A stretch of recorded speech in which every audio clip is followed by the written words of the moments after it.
Because Forum, let's continue our conversation with John Fund, who has been keeping an eye on voter fraud around the country. And let's return to the state I used to represent in Congress, Arizona, as we take a look at surveillance video of this so-called ballot harvesting. Here comes a man. He's wearing a T-shirt for one of the leftist groups, and he's got a box full of ballots. Looks like hundreds of them delivering for the primary. Now, we spoke, as I mentioned, with A.J. LaFaro, the chairman of the Maricopa County Republican Party yesterday. He witnessed the man doing this, engaged him. The man basically responded with some vulgarities. John, I think it's vulgar to have anybody interfering with the election process.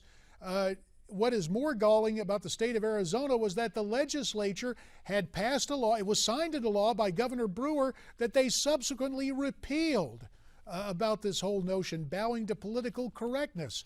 Not exactly a proud day for the Arizona legislature, reversing course on trying to deal with ballot harvesting. You know, it's a sad day, JD. It's a sad day when elected officials decide to turn over control of the ballot process to political operatives who aren't supervised. It's sort of like chickens delivering themselves to Colonel Sanders. You normally think it's not in their self-interest, but they do it anyway because of the enormous political correctness pressure. And of course, in this, it ain't finger-licking good for the electoral process. Now, Colorado. Tom Tancredo was here yesterday. He said, we've got same-day registration now in the Centennial State, and everybody has to vote by mail. Those are two additional scams, or they could be, could they not? Well, they were such that the voters of Colorado rejected those proposed changes in a referendum 10 years ago with over 60% of the vote. But last year, the Democratic legislature ignored that and passed these laws, which operate in what I call a vicious circle. You can register to vote online without providing any verifiable ID, JD. Then you can request an absentee ballot. You can have that sent to you. You can mail it in, and at no point has anyone actually seen you. So it opens it up to non-citizens, to people who've moved out of state, to people who are dead and people impersonating them, and people who don't even exist. It's a scary thought. John Fund, we're very glad you exist. We're glad you're chronicling this, and we will talk to you again in the days to come. Thanks very much for your time. And the book that I wrote is Who's Counting? How Fraudsters and Bureaucrats Influence your elections. Amen. Who's counting? We'll keep count of things. Thanks very much, John Fund. Joining us now, our colleague John Bachman. A closer look, some of the developing storylines and some new polling data has attracted your attention. Yeah, less than a week to go now, JD. I guess till officially election day here. We'll start in Kentucky now first. And we'll talk about the polls there. You can see Mitch McConnell in most polling has a slight lead on Allison Lundgren Grimes here, according to some specific polls and some aggregate polling here. But an interesting storyline here, JD. Mitch McConnell just wrote a $1.8 million check to his campaign.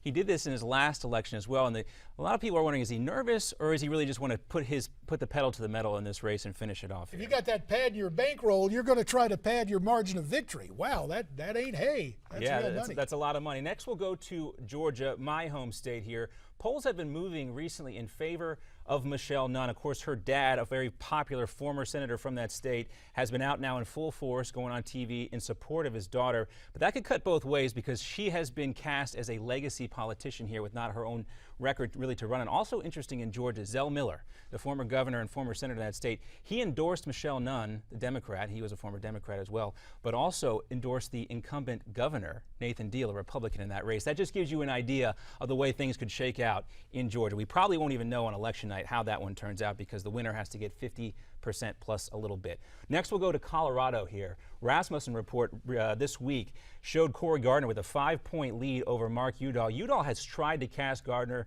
as this arch pro-life conservative. But the only person who seems to not like Cory Gardner in this race is Mark Udall and some of his campaign staff. And next we'll go to Iowa.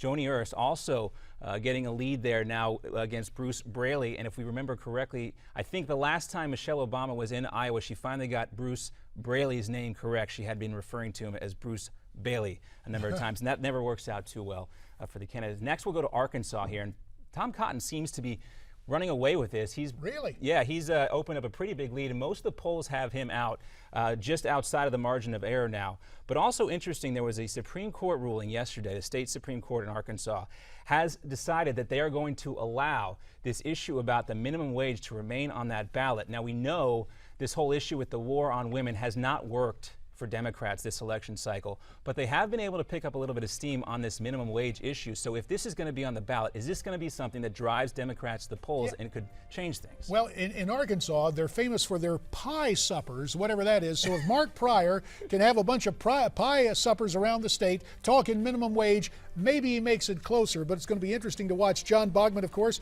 we're going to share the studio time next week, a week from tonight, as the midterms, you decide 2014 comes your way right here on Newsmax TV. We're going to continue right after this.